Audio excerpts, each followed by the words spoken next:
Добро вечер. Време е за уште едно наше дружење, драги мои. Голем број наши млади делчевчани низ светот и низ државата постигнуваат големи успеси, редат награди и признание благодарение на нивната образованост, амбициозност, упорност и истрајност. Еден од нив е и нашиот сограѓанин Андреј Илиевски Волкашин, режисер и поет. Јас би рекла момче од наше маало, секогаш беше различен и свој. Иако е млад режисер, зад себе има големи успеси. Токму Андреј Илиевски е нашиот вечерашен гостин. Андреј, добро вечер и добре ми дојде. Добро вечер, добро нашол, фала многу за поканата и поздрав за оваа прекрасна иницијатива да се чуе гласот на нашите сограѓани кои што прават значајни работи за општеството. За мене е голема чест што сум меѓу нив. Те начекавме во родниот град и моравме да го снимеме овој подкаст затоа што мислам дека навистина има што да им кажеме на нашите сограѓани. Ајде за почетокот накратко твојата биографија, кој е Андреј Илиевски Волкашин? Па Андреј Илиевски или Волкашин, кој што е псевдоним кој што си го измислив како помлад, после ми стана смешно дека се залепи за мене, ама сега нема веќе бегање, пошто колегите веќе сите ме знаат како Волкашин. Јас сум од Делчево, овде пораснав, пред некој ден имавме убав снежен амбиент и тоа ми се едни од најубавите детски спомени од Делчево и инспирација за многу работи кои што ги имам работено подоцна со моите проекти.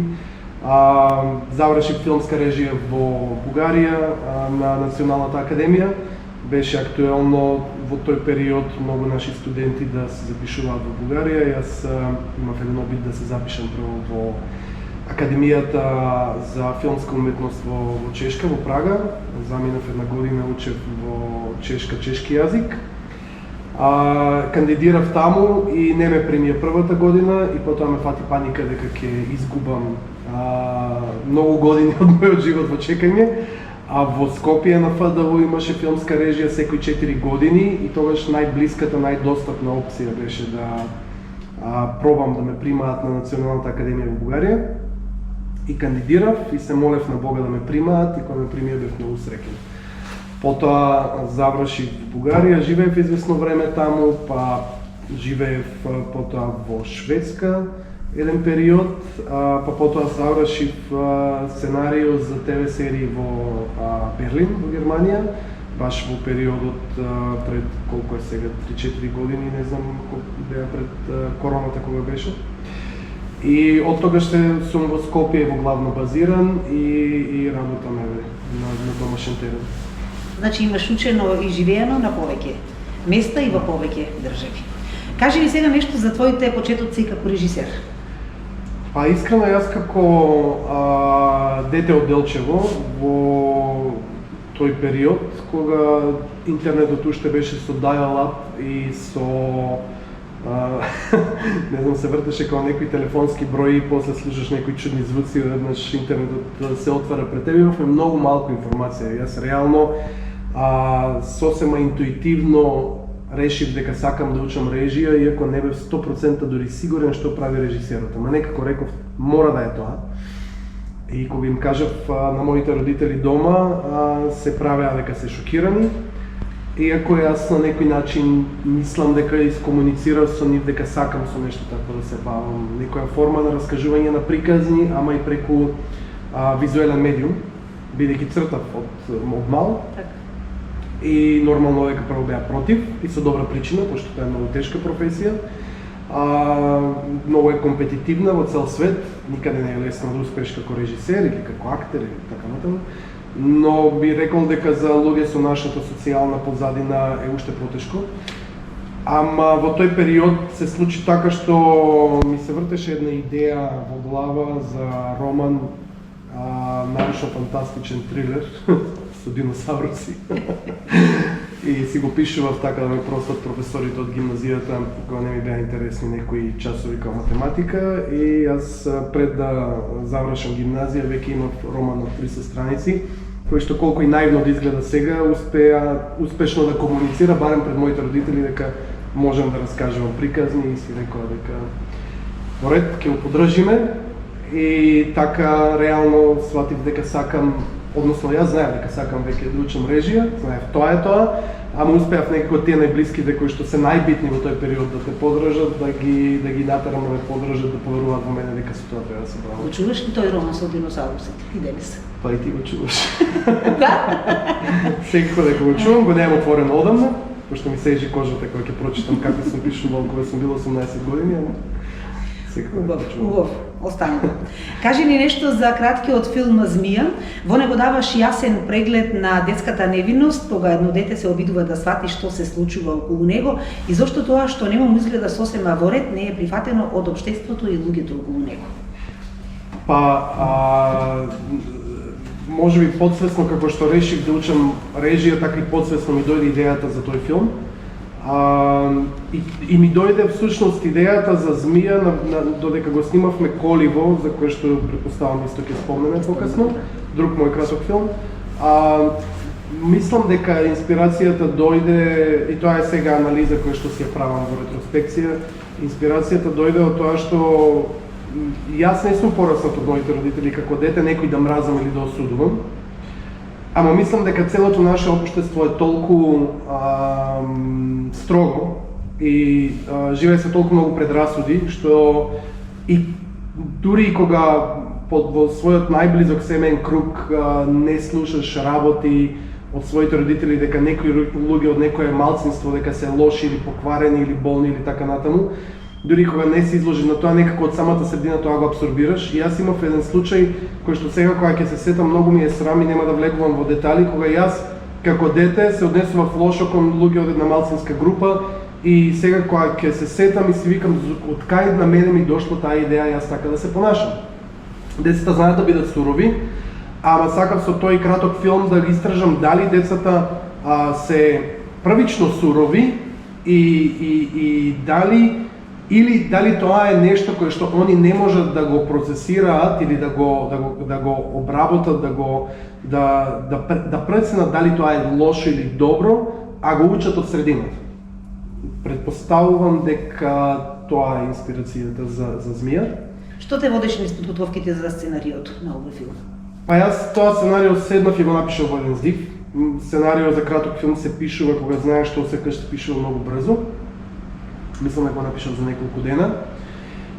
И мислам дека најинтересното нешто што ми беше визуелниот концепт кој што ми се појави во главата пишувајќи го сценариото, знаев како ќе го снимам, знаев која стилистика ќе ја барам и исто така знаев дека сакам тоа да биде на некој начин како медитација врз моето собствено детство. Спомнав дека имав многу убаво детство во Делчево.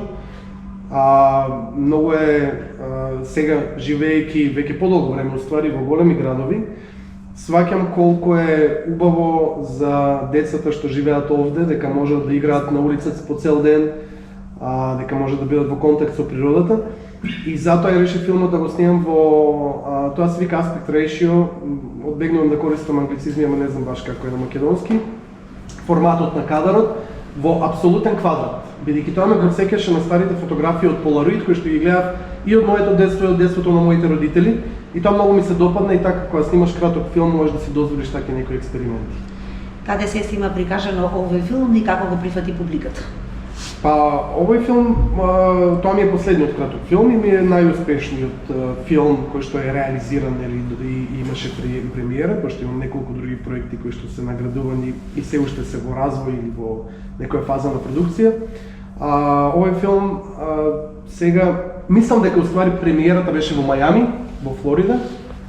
За жал беше се тоа за време на короната, па не можев да патувам многу по фестивалите. Беше на околу 50 фестивали на цел свет и доби се на се 14 награди. Многу ми е драга наградата од еден фестивал, Балкан Панорама филм фестивал во Измир во Турција. Исто така во Италија, во Торино, на 36-тиот Lovers Film Festival доби главна награда. Во Србија на Филмски фронт, еден доста солиден фестивал за краткометражни филмови. И ми стигна една награда од Индија во форма на метална пеперутка. Така да беше прекрасно, за жал не можев да отидам на сите тие места, но многу во чувството кога ќе се свати една приказна која што потекнува од овде, а патува низ цел свет и успева да допре до толку различни култури. Да. Навистина многу награди како што е 14 и тоа од различни места и престижни награди. И сега ни кажи зошто кастингот на овој филм беше во Делчево и во Делчево и како се случи сето тоа, што се случуваше тука? Па јас решив да пак тоа е поврзано со тоа што јас растејќи овде сакав да учам филмска режија, а немав поима што е филм. И сакав да дадам можност на деца од Делчево и други мали места, бидејќи на крајот децата кои што беа избрани да учествуваат во Змија, беа сите аматери актери кои што нема досега глумено во филм од југоисточниот регион, бидејќи сепак на крај го снимивме филмот во Нов Дојран. И децата кои што беа избрани беа од околината на Дојран, значи Кевгелија, Струмица и Дојран. И главната причина секако, бидејќи јас сум од Делчево, решив да направам и кастинг во Делчево. За жал ниту едно од децата во Делчево не беше тоа што ни требаше баш за таа улога, но пак за Коли во другиот краток филм, што го снимав во селото на мојата баба во град. Да, ќе го спомним и тоа. Да, таму исто правевме кастинг за имаше ли заинтересирани деца.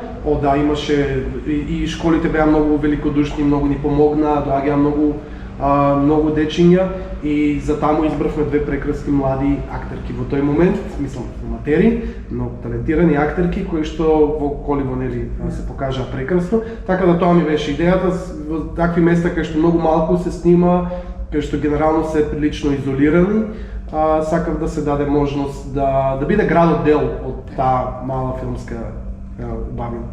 Што се случи со фестивалот за краток филм во Делчево? Постоеше и таква идеја пред короната, ми се чини? И јас имам една мана што имам многу идеи, понекогаш не можам да оценам колку ми стигаат силите и можностите. За жал, таа идеја морам да се извинам на сите кои што чекаа да се случи тој фестивал и благодарам за оваа можност да се извинам на луѓето кои што ги излажав дека ќе направам фестивал во Делчево и тоа се покажа невозможно во тој момент. Наивно беше од моја страна што тргнав со моите пријатели и соработници да го правиме тоа во период кога беше короната. И се случија толку многу работи во тој период што едноставно свативме дека на таа етапа не можеме да го реализираме фестивалот. И за жал многу тешко се наоѓаат соработници за такви работи. Јас имав партнер со кој што почнавме тоа да го правиме. Мојот близок другар и прв братучет Димитар Јангеловски. И со него вложивме многу труд, но сакавме да се расшириме за да најдеме соработници и од Делчево и генерално од цела Македонија кои што би сакале да работат на таков проект. И можам да кажам дека за жал сите се заинтересирани на кога ќе испијат по една чаша вино, а кога ќе треба да се работи никој не е. И тоа е. А имаш ли уште желба да направиш нешто филмско за градот Делчево што ќе остане или ќе трае? Имам огромна желба и верувам дека еден ден ќе направам нешто такво, затоа што мислам дека Делчево ги нуди сите можности за да биде домаќин на еден таков убав настан. И мислам дека градот многу ќе има многу бенефиции од тоа. Јас сум носел овде луѓе од многу различни места низ светот, иако ние на прв поглед нели не сме Охрид или Крушево или некој од тие по-маркантните градови во Македонија. Всушност многу луѓе го наоѓаат Делчево како многу така го доживуваат Делчево како многу симпатично, романтично место со добра храна, со прекрасни луѓе и затоа сметам дека има многу потенцијал и за културен, и за екотуризам, и за планински туризам, и авантуристички туризам и така натаму. Многу би сакал со тоа да занимавам, пак ќе кажам кога ќе ги најдам соодветните соработници со кои што ќе можам, бидејќи сам едноставно е невозможно. Ајде сега да позборуваме малку за Коливо. Постигна голем успех со овој филм, всушност и стана познат како режисер токму со овој филм. Кажи ни нешто повеќе за него. Коливо ми беше првиот филм кој што беше финансиски поддржан од Агенција за филм, тогаш се уште Филмски фонд на Македонија, а и беше тоа вест дека филмот е поддржан од Агенција за филм дочекана со огромна радост. Потоа се вклучи Националниот филмски центар во Бугарија како малцинска копродукција влезе во тој проект. И за мене тоа беше првиот чекор после многу борби да стигнем до национално финансирање за проект. И тоа беше многу важно за мене. И го снимив во селото на баба ми, што исто така ми носи една убава. Сега баба ми почина пред не многу одамна, да, во село Град, и незината куќа ја продадовме и реално тој филм ми останува како еден прекрасен спомен за многу е шармантно село Град, интересен амбиент има, интересна атмосфера има и беше добра позадина за приказната што сакав да ја раскажем. Ова е филм кој што е целосно сниман со дијалект. Од каде идејата да се зборува на делчевски? Па јас мислам дека во дијалектите има едно сериозно подценето богатство, не само кај нас така, бидејќи спомнам дека сум живеел долго време во Бугарија, знам дека и во Бугарија, знам дека и во Србија луѓе кои што зборуваат на дијалект се доживуваат од мејнстримот како необразовани, како прости, како глупави, што мислам дека произлегуваат од некои комплекси од свежите идентитети на балканските народи. Но во суштина дијалектот носи посебна харизма и кога пишуваш нешто за луѓе кои што думаат делчевски, тоа звучи многу различно од луѓе кои што зборат скопски. Затоа што целата микроклима која што ги обкружува и целиот менталитет кој што во суштина не е корено различен никаде во Македонија, но има нијанси кои што се многу симпатични и автентични и за мене дијалектите, кратко кажано, се културно наследство и тоа културно наследство треба да се негува. Тоа не значи дека не треба да го познаваме нашиот литературен книжевен јазик, тоа е апсолутно задолжително за сите, но исто така сметам дека дијалектите си го имаат своето место во нашето наследство. Дали тоа е единствениот филм за Македонија снимен со дијалект? Имаш ли таква информација? Па, за филм не можам да кажам, јас ги немам гледано сите филмови што се снимени во Македонија, но всушност тебе ќе кажам дека филмот Господ постои се вика Петрунија, кој што е во продукција и кој што глуми Лабина Митевска, која што исто така е глуми главната улога во Коливо, бидејќи се случило во Штип, беше снимен на штипски дијалект. После Коливо. Моментално работиш на една серија која е по твоја оригинална идеја, во соработка со копродукција од Скопје. Кажи нешто повеќе за овој проект? Овој проект всушност влече корени на еден многу индиректен начин веќе од мојот прв професионален краток филм кој што го снимив во Бугарија веднаш после моето, односно неколку години после моето дипломирање. И тоа беше во соработка со многу пријатели од Бугарија и од Македонија, студенти кои што живееја таму и останаа да работат таму извесен период. Тоа беше идеја која што ја напишав заедно со мој близок другар и колега Петар Волчев. И излезе како краток филм за една девојка која што бега од дома и сака да стане турбофолк пејачка, ама станува проститутка. Сепак тоа е комедија и сатира на нашето општество и на нашата турбофолк култура која што сите ја живееме, повеќе или помалку, со вредностите кои што таа ги носи, го кажам тоа без осудување, чисто како како едно наблюдување како се развива нашето општество во тие периоди посткомунистички. И тој краток филм во Бугарија беше многу успешен. Тоа живеа, не беше финансирано од никаде, тоа беше буквално изградено на база на личен труд од многу уметници кои што сакаат да го направат тоа без апсолутно никаков хонорар, што не е во ред, но кога станува збор за прв проект кој што успева да запали толку многу интерес кај многу луѓе, исто така е многу великодушно и многу убаво. Од една страна ние уметниците, ова мала дигресија сега, сме често се бориме финансиски и тоа е и сме подложени на експлоатација од многу страни, исто така би рекол, но во исто време е исто убаво да не заборавиме дека некогаш некои работи вредат да се направат независно од тоа дали сега ти ќе земеш хонорар или не, пошто некои работи вредат. Тоа не треба да биде лајфстайл, пошто мора да живееме од нешто, но во тој момент тоа што се случи беше многу магично. Собравме екипа која што беше многу великодушна позната бугарска звезда Снежина Петрова се појави во филмот без воопшто да бара никаков хонорар. Продуцентска куќа ни даде како спонзорство техника за да го снимиме проектот. Мајка ми и татко ми праќа буреци замрзнати за кетеринг од Делчево. Мислам, стварно беше тоа нешто неверојатно и навистина кога се случи премиерата во киносалон кој што собираше 400 места, ние така преброивме дека имаше 700 луѓе. Кои што не можеа сите да влезат, знаеме дека едно 100 сигурно останаа пред врата, а околу седалките сите стоја прави. И тоа беше апсолутен феномен и сите беа за причината што толку се слушна за тој проект е бидејќи ние поканивме неколку поп звезди, исто така кои што учествуваа во еден мюзикал елемент што го имаше краткиот филм. И една од нив, Сантра, на која што сме многу благодарни, кажа на сите медиуми секаде дека учествувала во мюзикал кој што се бави со таа тема.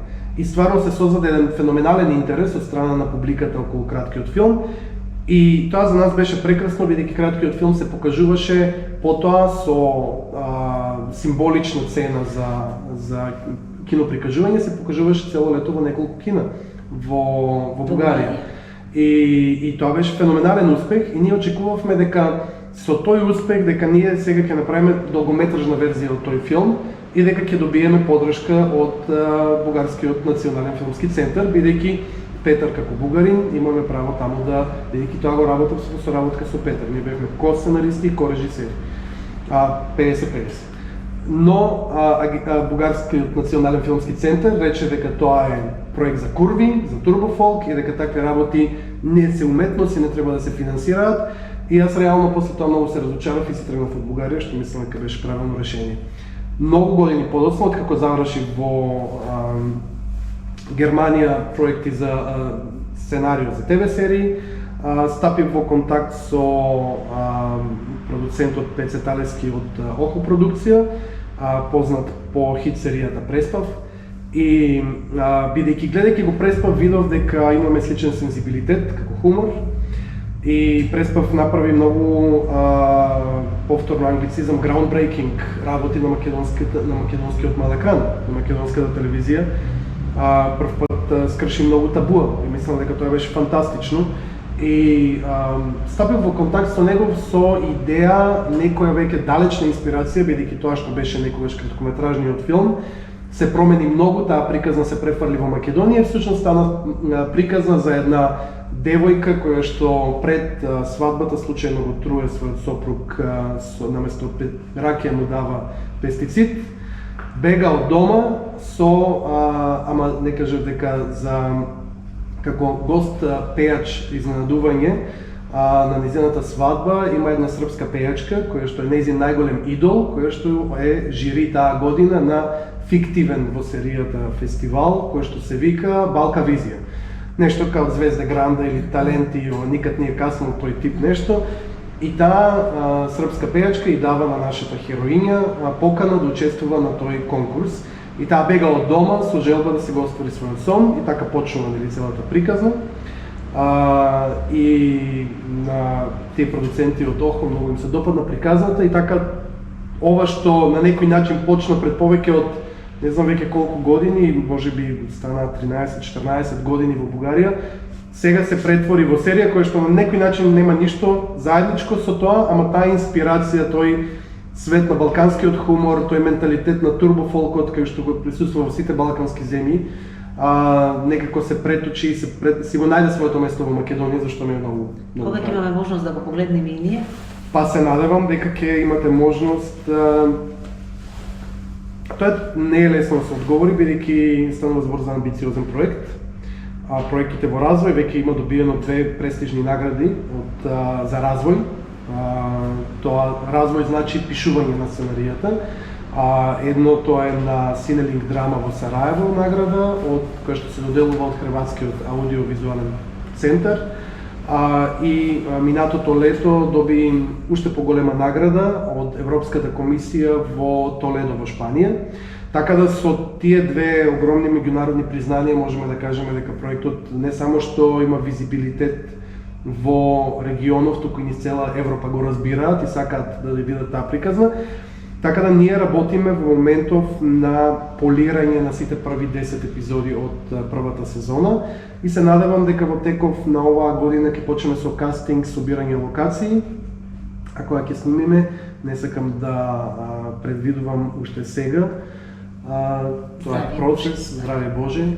Сега ќе се вратам на Коливо, пошто заборавив да те прашам, Коливо се прикажуваше и во нашиот град, киното беше полно, како се чувствуваше и имаше ли потреба Коливо да биде пред делчевската публика? Апсолутно имаше потреба да биде пред делчевската публика, затоа што целиот град на некој начин беше инволвиран во тоа да ни помогне. Без разлика што тоа беше проект кој што е добиен е реализиран со финансиски средства од Агенција за филм. Проектите, средствата кои што обично се доделуваат за краткометражни филмови не се многу големи, а јас сум многу амбициозен и сакам да работам продукција која што ќе изгледа светски. И за тоа да се случи, повторно како што спомнав што беше примерот со мојот прв краток филм во Бугарија, овде со Коливо многу луѓе се ангажира и многу ни помогна на најразлични начини. Го завршуваш и твојот прв долгометражен филм, во кој главна улога е нашата сограѓанка Зорица Нушева.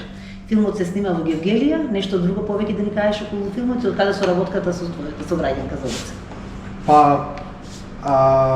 Да, филмот моментално се вика Сладката горчина на зрелите калинки, но бидејќи ние требаше да снимаме на есен, во овоштарник со зрели калинки, но на крај најдовме маслинки на место калинки и го снимавме напролет поради некои компликации во кои што нема да навлегувам сега.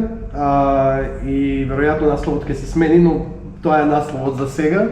Правевме кастинг во Скопје, и Зорица беше поканата на кастингот за да глуми една споредна улога, мислејќи дека ликот кој што требаше да го глуми, главниот лик, дека јас во тој момент мислев дека ми треба малку повозрастна актерка за таа улога. Може би затоа што мислам дека и Зорица сме помлади од што веќе сме.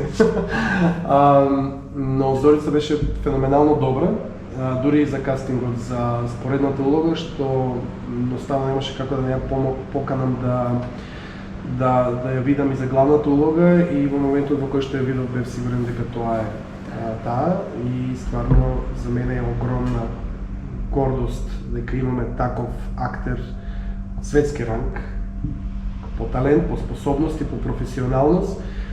И јас не сум некој да кажеме патриот, пацифист сум, ама сепак нема како да не ми е драго дека Зорица доаѓа од Македонија и од Делчево. Ти си и писател. Што се имаш напишано и дали планираш да продолжиш да пишуваш?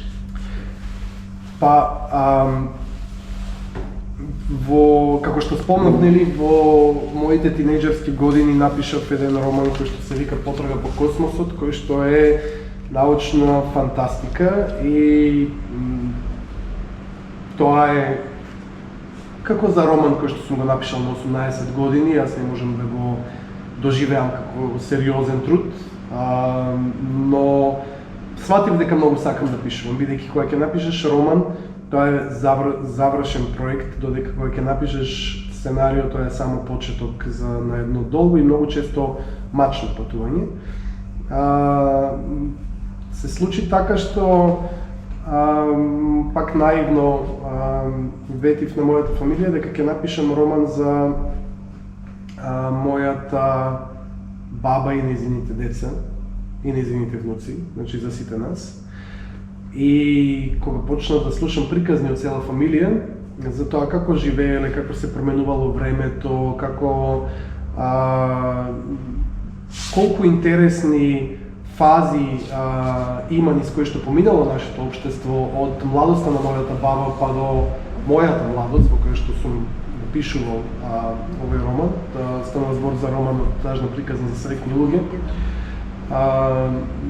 Видов дека сум се зафатил со многу тешка задача.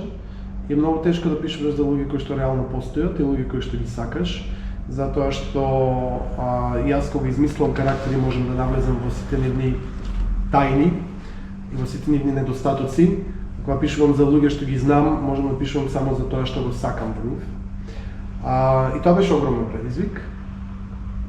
и сепак успеав да го завршам романот. Меѓутоа, кога ќе го читаш пак романот, за нас читателите е многу интересно затоа што во него ги познаваме и ликовите, и местата, и случките. Од друга страна, ова е па наистина многу убаво и интересно за читање. Уште поинтересно е тоа што и овој роман е пишуван на дијалект. Зошто го напише на дијалект? Па, диалозите меѓу луѓето се пишани на дијалект затоа што така зборуваме тука меѓу нас. А инаку остатокот од романот се пишува нормално, на стандарден македонски книжевен јазик, но бидејќи и вметнува во многу моменти дијалектизми како зборови, бидејќи понекогаш има зборови кои што во зависност од тоа што сакаш да постигнеш со одредена реченица можеш да провоцираш хумор, носталгија, кога ќе искористиш конкретен збор кој што само ние си го знаеме. Тешко ли беше да се напише романот, бидејќи станува збор за лична приказна доживеана? Да, беше апсолутно тешко, претешко беше, огромна дисциплина, огромен труд, психолошки огромен предизвик, и искрено не би се нафатил нешто такво да правам повторно, но мило ми е дека е завршено и дека тоа е еден подарок за пред се за поширокиот круг од мојата фамилија, кој што сите многу ги сакам и се надевам дека и они го доживуваат така. Имаш ли идеја што следно би сакал да напишеш или не размислуваш за пишувањето сега?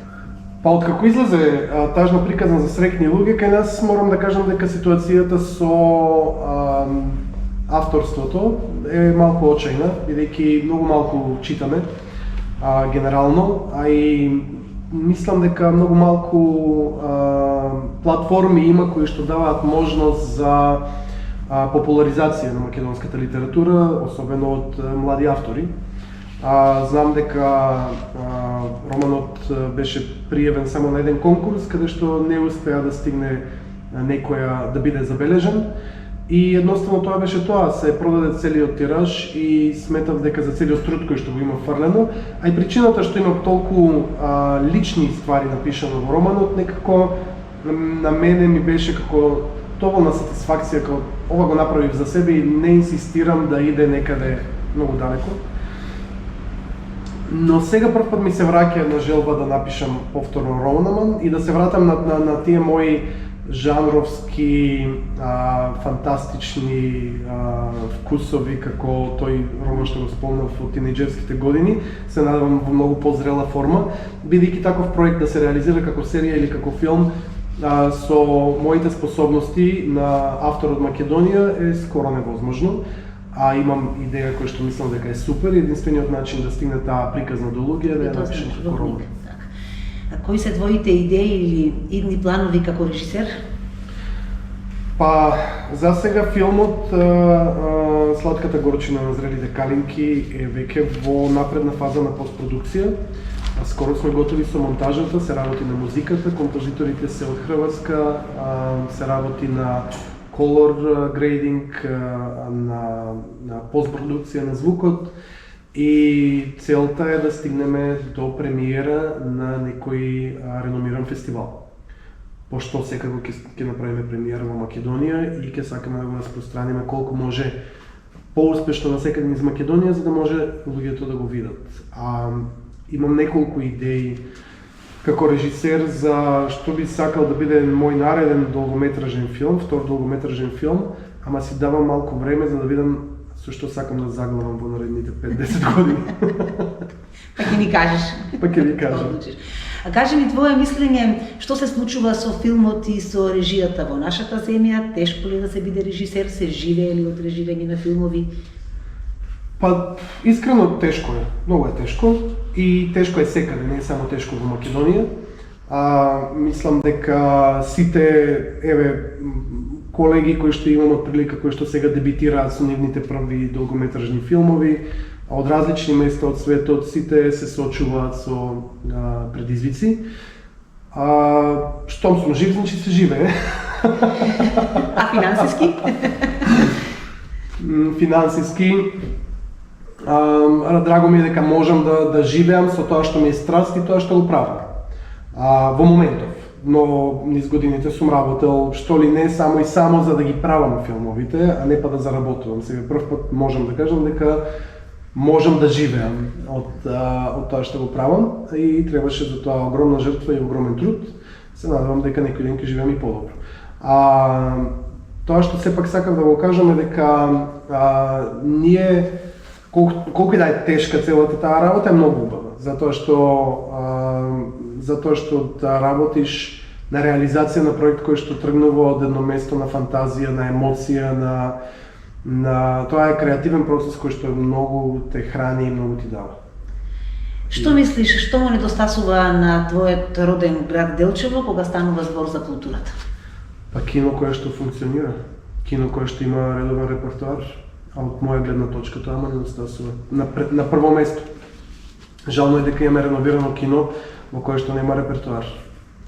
Не знам кој треба да го среди тоа, ама мислам дека треба да се работи на тоа, затоа што чувството, еве, например, баба ми и дедо ми иделе на кино. Ние сега знам дека си гледаме рилсови на телефоните, ама мислам дека фактот што постојат кина низ цел свет и луѓето се уште уживаат да гледаат филмови и филмовите се уште прават огромни приходи, значи дека љубовта и дека убавината од тоа да гледаш филм на широк, на голем екран, дека е незаменлива. Така да... Тука имаме и друг проблем, и кога ќе има филм, нема голема посетеност. Некако ниту навика да одат на кино, меѓутоа ако има и често филмови, можеби и навиката ќе се јави. Мислам, да, тоа е комплициран проблем и е делумно проблем и со европската кинематографија, ама мислам дека ако отвориме таа тема ќе треба една посебна епизода. Ајде сосема за крај, што ќе им порачаш на младите, на децата еве од Делчево кои што сакаат да бидат режисери? Па ако се сигурни и ако тоа го осеќаат во себе, во својата срж, дека тоа сакаат да го прават, нека газат смело, ама нека имаат и план Б. И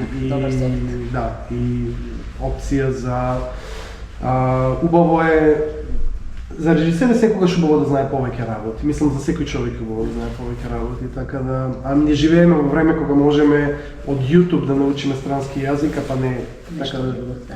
Андре, ти благодарам многу за овој разговор. Ти посакувам многу успеси, многу филмови, многу наслови, што е многу награди.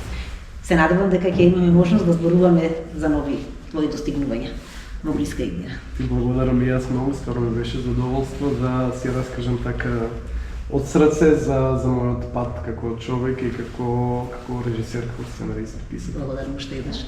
Вам, почитувани, ви благодарам за вниманието. Се дружиме за 7 дена. Добра ноќ.